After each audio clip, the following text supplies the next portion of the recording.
Tem um outro destaque: o presidente esquerdista do Chile, Gabriel Boric, ele criticou o Brasil e outros líderes progressistas por não repudiarem as violações de direitos humanos em países como Venezuela, Nicarágua e Rússia. Segundo Boric, os esquerdistas adotam dois pesos e duas medidas ao condenar os atos de Benjamin Netanyahu, mas se eximem de criticar Nicolás Maduro, Daniel Ortega e também Vladimir Putin. O presidente chileno afirmou ainda que a postura neutra é adotada muitas vezes em função de interesses e defesa de amizades, além de ideologias políticas, deixando de lado os princípios. Por fim, ele voltou a criticar Lula, dizendo que a violação dos direitos humanos nas ditaduras não são uma narrativa, como o chefe do executivo brasileiro chegou a dizer, mas uma realidade que não poderia ser ignorada. Mota, presidente do Chile, subindo o tom, criticando a esquerda e principalmente o presidente brasileiro. Algo pouco comum entre os líderes de esquerda, hein?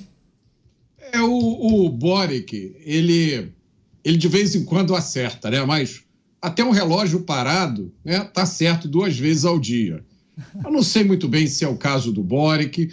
Talvez o Boric seja um daqueles casos do cara que acha que é de esquerda, mas não é. Ele acha que ele tem que dizer que ele é de esquerda, porque os amigos são de esquerda, a namorada é de esquerda, ele trabalha num lugar cheio de esquerdista, mas na verdade ele não é, né?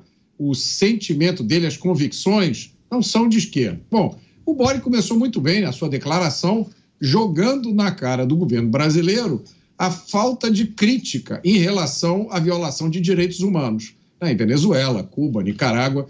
Isso é uma coisa que a gente vê todo dia, né? A gente noticiou ontem, se eu não me engano, um discurso na ONU pedindo o apoio, o fim das sanções a Cuba. É uma coisa, é um fenômeno bizarro, paranormal, alienígena, inexplicável, a cegueira esquerdista, né? Eles só veem a violação de direitos quando eles querem, e o direito é o que eles acham que é direito e acabou. Agora, o Boric começou bem, mas depois ele derrapou, né? Porque ele não levou o argumento à sua conclusão lógica. Porque o que o Boric viu nesse comportamento do governo brasileiro e no comportamento de outros países, isso não é a exceção na esquerda, isso é a regra. Qualquer pessoa que observar hoje o mundo, né, o que está acontecendo no mundo, vai ver que hoje opressão, tirania, censura, violação de direitos humanos ocorrem em países dominados por tiranias de esquerda. E tudo isso vem embalado num papel muito bonito. Tudo isso é feito em nome do progressismo, do combate à desigualdade, do desenvolvimento sustentável, da agenda global. Ora, basta olhar o que está acontecendo, basta olhar e ver que a defesa da liberdade hoje é feita por liberais e conservadores. Essa é a realidade de hoje. É feita por pessoas que não são de esquerda. É feito por homens como Javier Milei, é feito por homens como Elon Musk. Até lá na ONU também teve um discurso bonito do Nayib Bukele, de El Salvador. Eu não conheço a posição política dele para classificá-lo de alguma forma, mas eu sei que ele disse lá na tribuna da ONU, salvo engano, em El Salvador a gente não prende ninguém pela sua opinião. E isso, para mim, é uma coisa muito importante hoje. Então, eu acho que o Boric tem que decidir de que lado ele está. Se ele está do lado esquerdo ou se ele está do lado dos que defendem liberdade e direitos humanos. As duas coisas ao mesmo tempo, tá difícil, Boric. É o presidente de esquerda mais de direita que a gente conhece, né, delegado Palombo? Ele criticando os líderes de esquerda que não repudiam as violações de direitos humanos. E ele falou...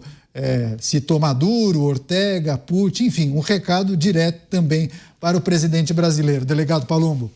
Não, ele está certo. A gente tem que concordar com ele.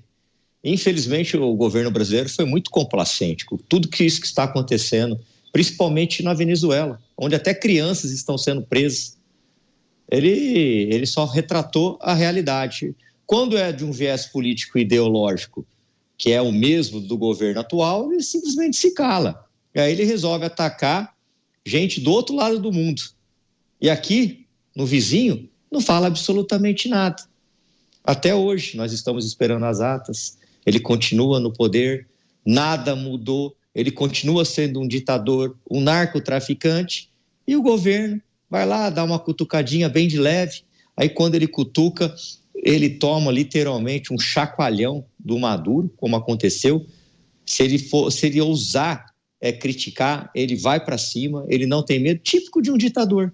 E o Brasil simplesmente se cala nessa omissão que está, inclusive, matando milhares de venezuelanos, oprimindo, e acaba prejudicando até o Brasil, porque muitos vêm para o Brasil e acaba sobrecarregando as cidades que fazem fronteiras, acaba sobrecarregando o sistema de segurança pública, o sistema de saúde, o sistema de alimentação, porque o nosso governo é extremamente omisso.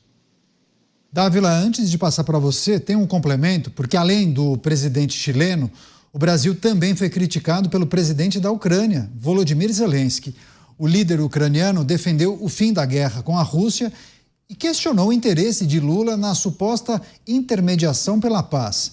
Zelensky fez ataques diretos ao papel do Brasil e da China como intermediadores das negociações e afirmou que os dois países não aumentarão seus poderes à custa da Ucrânia, pois os planos alternativos apresentados até agora só deram mais espaço político para que a Rússia continue com o conflito. Em maio deste ano, o assessor especial para assuntos internacionais da presidência, Celso Amorim, ele encontrou com o ucraniano em Kiev. Durante a reunião, Zelensky afirmou que o único plano de paz possível para terminar a guerra é tirar Vladimir Putin do poder e ressaltou que o país não tem interesse nas propostas e posicionamentos do Brasil. Você, Luiz Felipe Dávila, as falas de Zelensky repercutiram em todo o mundo. Queria que você trouxesse a sua análise sobre esse questionamento dele. Qual é o interesse do Brasil em intermediar essas negociações, hein, Dávila? Olha, Candidato, o Brasil nunca foi e nunca será uma nação cujo poder é por causa do uso da força, o que chama de poder duro. O poder que o Brasil pode exercitar no mundo é o que chama do poder suave, ou soft power. E o poder suave, o Brasil sempre teve um pouco por causa da sua diplomacia. Essa diplomacia que defende interesses de Estado. Um Itamaraty que, desde a sua criação com o Barão do Rio Branco, sempre tentou se separar da política partidária e focar na defesa dos interesses do país. Aliás, prova disso foi que o Barão do Rio Branco resolveu todas as questões fronteiriças do Brasil sem um único tiro, só utilizando mapas e discutindo a legitimidade das fronteiras. Esse grande capital político que o Brasil teve vem sendo destruído no governo Lula. Destruído por causa desse tom da política externa que tem que estar alinhado à ideologia de esquerda, à militância partidária, ao ressentimento, ao preconceito do Brasil em relação principalmente à Ucrânia, para agradar um outro amigo que ele gosta muito, que é o Putin, na Rússia, e que é a China. Então, por que isso é problema? Porque o Brasil perde a legitimidade de usar o poder diplomático para realmente tentar atuar como um árbitro entre Rússia, China e Ucrânia. Mas, ao tomar partido, ele perdeu a legitimidade perante a Ucrânia.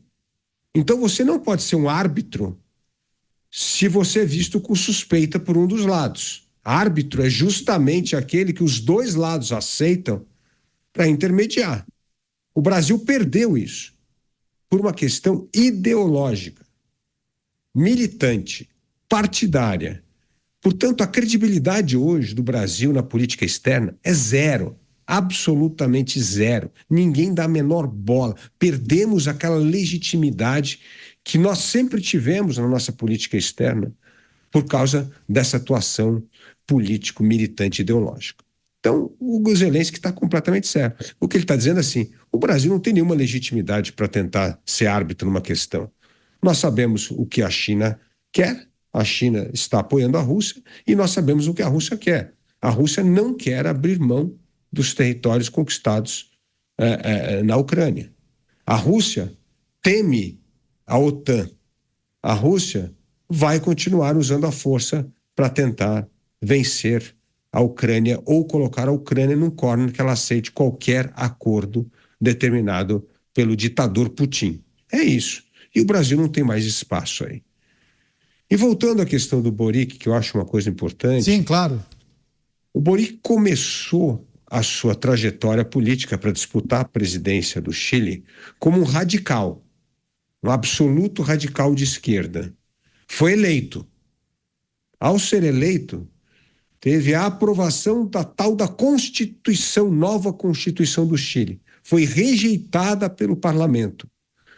Boric, ao invés do presidente Lula, compreendeu a sua derrota e começou a mudar de estratégia desde então. Teve uma inflexão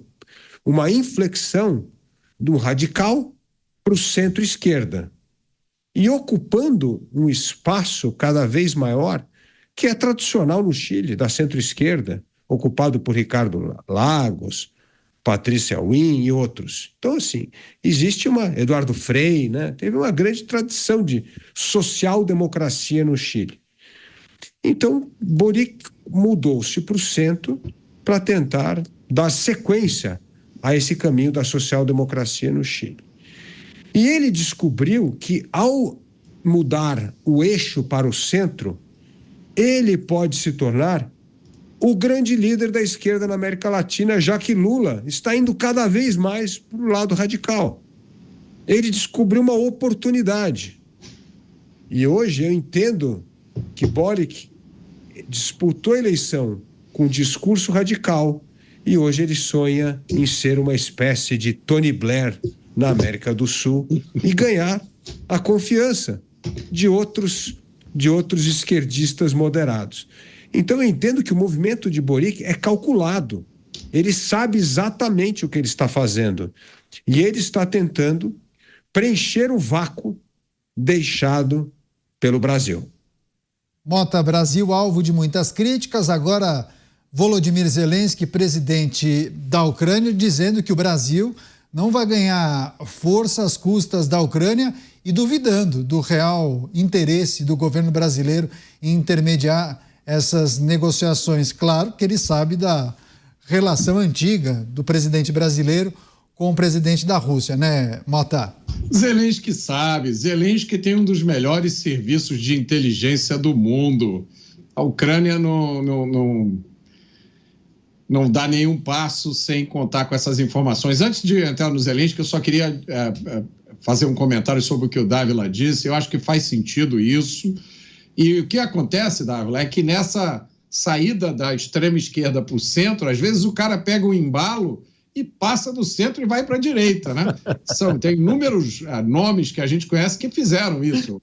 Vou lembrar só de um, que é um dos meus políticos favoritos, Carlos Lacerda, que quando era jovem era comunista e depois se tornou o mais ilustre representante da direita brasileira, e tem uma lista grande aí.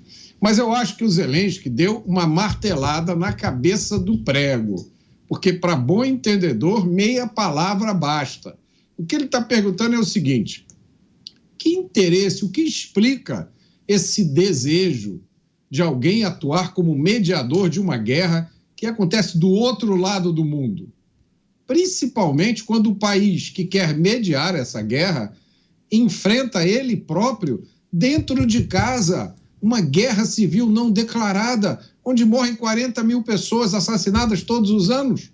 Que interesse é esse? Você não consegue resolver o problema dentro da sua família? Você agora quer resolver o problema da humanidade? Eu tenho uma resposta possível. Tá?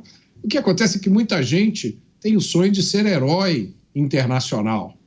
Está em todas as manchetes, está na mídia do mundo inteiro. Quem sabe, de repente, até virar secretário-geral da ONU. Olha, para quem está sonhando com isso, o cenário é bem ruim, porque tem muita gente nessa fila e eu aposto em Javier Milei.